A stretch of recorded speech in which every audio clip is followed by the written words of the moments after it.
የተባበሩት አረብ ኤሚሬትስ ማንኛውም ወዳጅ ሀገር ድጋፍ ወይም ደግሞ ከለላ እንዲያደርግልን እንፈልጋለን ሲሉ መልእክት አስተላልፈዋል። አሁን የገባንበት ያለው ሁኔታ እጅግ አደገኛ ነው ሲሉ ነው የገለጹት። የተባበሩት አረብ ኤሚሬትስ ከማንኛውም የውጭ አካል ጥበቃ እንደምትሻና እንደዚሁም ደግሞ የተደቀነባትን ስጋት ሙሉ ለሙሉ መቋቋም እንደምትችልም እንደዚሁ ገልጻለች ማለት ነው። እርዳታ ካገኘች እንደምትቀበልና ነገር ግን ያም ባይሆን ይህንን ተቋቁሞ ማለፍ የሚያስችል አቅም እንዳላትም ገልጻለች። ከኢራን ጋር የገባችበት ውጥረት በተለይ ለተባበሩት አረብ ኤሚሬትስ እጅግ አደገኛ ትኩረት ስቧል። ከኢራን እና በተባበሩት አረብ ኤሚሬትስ መካከል ያለው ግንኙነት እጅግ አደገኛ ላይ መድረሱ የኢራኑ ፕሬዝዳንት መሱድ ፐዜሽኪያን ደብዳቤ ጽፈዋል። ደብዳቤ የጻፉት ደግሞ ለጳጳሱ ነው።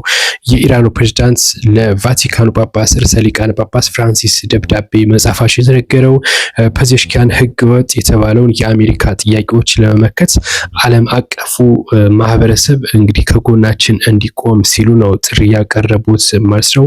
እናም የኢራኑ ፕሬዝዳንት ለርዕሰ ሊቃነ ጳጳስ ፍራንሲስኮ የላኩት ደብዳቤ ላይ የዋሽንግተን ፖሊሶች መቃወም የዓለም አቀፍ ህግን እና ሁለንተናዊ ሰብአዊ እሴቶችን በጋራ መከላከል እንደሆነ ጭምር ነው የገለጹት። እና እነዚህ ጳጳሱ ማለት ነው እንግዲህ ዶናልድ ትራምፕን እንትና አቅጣጫ ወይም ደግሞ ሀሳባቸውን እንዲቀይሩ እንዲያስደርጉና ዓለም አቀፉ ማህበረሰብ ከኢራን ጎን እንዲቆም ጥሪ ያስተላልፉልን የሚል ደብዳቤ እንደላኩላቸው የስልክ